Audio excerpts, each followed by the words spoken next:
10 acre वावर असून सुद्धा नवयुवकाला मुलगी मिळत नाही आहे. वय 30च्या वर झाले तरी मुलगी मिळत नाही आहे. मुलींच्या घरच्यांची इच्छा जॉबवाला मुलगा पाहिजे. मग आम्ही काय करायचं?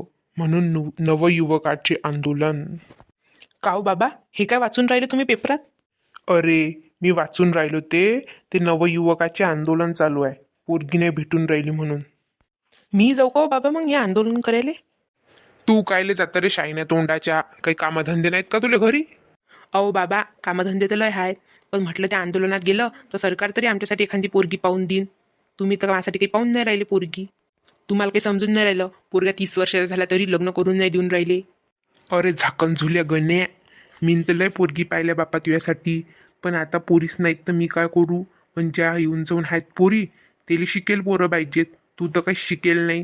आपल्याजवळ काय वावर आहे? फक्त तू शिकला असता तुलाही चांगली पोरगी भेटली असती. तू इथं शिकणं जीवावर आलं तर शायने. मग का आता मी शिकेल नाही तर मला लग्न नाही करून दे सांगा तुम्ही? देऊ ना बापा करून. पाहिणं चालू आहे तर त्यासाठी पोरी शांतता ठेवणं जरा शिक. का हो, मी तुम्हाला त्या दिवशी म्हटलं होतं ना त्या गंगाबाईच्या मामाच्या पोरीची पोरगी आहे म्हणून. अरे मी ना ते विचारपूस केली त्या पोरीची.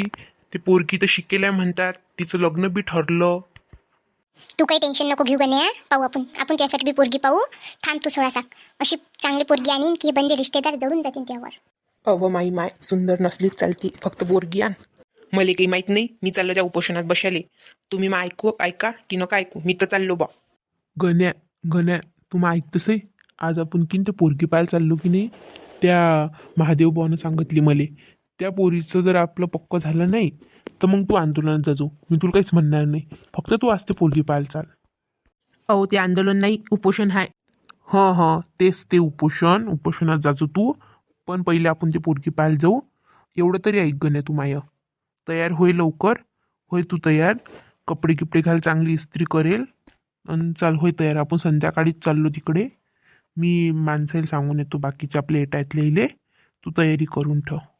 अहो बाबा, मी पहिले सांगून देऊ राहिलो, अटी जर जमले नाही तर मी उपोषणात चाललो जाईन. आणि तुम्हाला सांगून देऊ राहिली ते एटातल्या लोकांना बोलावू नका. त्याची भल्ली जिवारते. तेच पहिल्यांदा माझ्या रिश्ता मोडतात. तुम्हाला चाललं असेल तुम्ही मी चला. आणि माझ्या एक मित्र डिंग्याला घेतो मी. एवढे जण येणं असेल तर येतो मी, नाही तर मी येत नाही. बरं डिंग्यालीच घेऊ आपण फक्त. चाल तू तयार तर कर, मी गाडी काढतो लोक. का हो पिंकीची माय, आले बी नाही हे पाहुणे अजून? 5 वाजताचा टाइम दिला होता बा. आले काऊन नसतील बरं? येतील ना व, टाईम लागला असेल आता. ट्रॅफिकमध्ये अटकले असतील. येतीलच, वाट पा जरा शिक.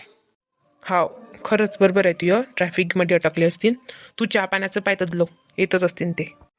हाव, मी चहा पाण्याचं पाहतो आणि पिंकीली पाहतो. तयारी झाली का पिंकीची? तर तुम्ही बसतात लोक, आलीच मी. या पाहुणे बा, याल. आम्ही तुमचीच वाट पाहू राहिलो. लयच उशीर झाला हो. उशीर कायचा? आम्ही तर लवकरच निघालतो घरून. ते म्हणतात ट्रॅफिक भेटलं. आणि त्या बकऱ्या होत्या, कोणतरी बकऱ्या चालून राहिलतो. तर त्या बकऱ्या रस्त्यातच होत्या. गाडी चालवता बी नाही पद्धतशीर आम्हाला. हाव काय? मला वाटलं घरच नाही भेटलं काय. बरं ते जाऊ द्या. बसान तुम्ही, बसतच आहे. हाव बसतो ना. काय घेता सांगा? चहा घेता, कॉफी घेता की पोहेच आणू पहिले? नाही काहीच नाही घेत आम्ही. तुम्ही फक्त पोरीले बोलवा. बरं हाव. पिंकीची माय पिंकीला आण बरं. येऊनच राहिली पिंकी. बरं, याचं नाव काय म्हटलं? गण्या काय करते मग गण्या? काहीच नाही. आमच्या घरी 10 एकर वावर आहे. आणि पुण्याला कंपनीत जाते गण्या. बरं समजलं ते मले. बाबा, पोरगी पसंत आहे मला पोरगी. गण्या थांब जरा साक तू. बरं, आम्हाला पोरगी तर पसंत आहे. तुम्ही सांगा आता तुमचं काय म्हणणं आहे बॉ? आम्ही विचार करून सांगतो. पिंकीच्या मायशी बोलायला लागीन, पिंकीच्या मामाला विचारायला लागीन. संध्याकाळी सांगतो मी तुम्हाला. फोनवर सांगतो मी संध्याकाळी. पाहू मग आपण. बरं ठीक आहे. येतो मग आम्ही. येतो. का हो, आली का तुम्ही इतक्या लवकर? लवकरच आले. तुम्हाला जायलाच तरी 2 घंटे लागले, यायला 2 घंटे लागले. मग तरी बसले की नाही तुम्ही?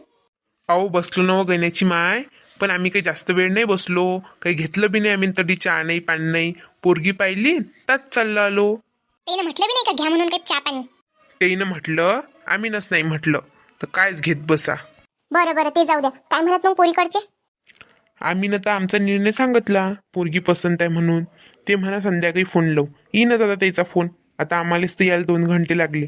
झाली संध्याकाळ, 7 वाजले बी. येईनच आता फोन. काय माहित काय म्हणतात तो. आई येईन की नाही हो त्याचा फोन? काय म्हणतीन माहिती हाव म्हणतीन की नाही काय माहीत बिचारे, पण मला तर वाटते हावच म्हणतीन. काय माहिती का आता काय म्हणतीन तर फोन आल्यावर समजीन आता. तर लोक मी चहा पाणी आणतो तुम्हाला. बसा.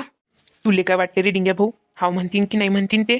काय माहीत डिंग्या भाऊ, पोरीवाले असेच म्हणतात, संध्याकाळी फोन लावतो न मग काही लावत बी नाही, हाव बी नाही सांगत आणि नाही बी नाही सांगत. पण त्या पोरीच्या तोंडावरून तर वाटत जाई की आवडलं म्हणून तू तिले, पण तिच्या बापाले काय माहीत बापा. तू तर मला भिवून देऊ राहिला का डिंग्या भाऊ. जाऊ दे, एक आशा तर आहे आपल्याजवळ की फोन येईन म्हणून. चल आपण बाहेरून चक्कर मारून येऊ तदलोक. दिमागी भटकते जरासा, म्हणजे तोच तो विचार येत नाही फोन येईनचा. थोड्या वेळाने येतेच फोन, संध्याकाळी झालीच आता. नमस्कार मंडळी, तुम्हाला जर हा व्हिडिओ आवडला असेल तर व्हिडिओला लाईक आणि चॅनलला सबस्क्राईब नक्की करा. आणि या व्हिडिओचा जर पार्ट 2 पाहायचा असेल तर कमेंटमध्ये पार्ट 2 लिहा, म्हणजे तुम्हाला समजीन की फोनवर काय रिप्लाय दिला म्हणून मुलीवाल्यांनी.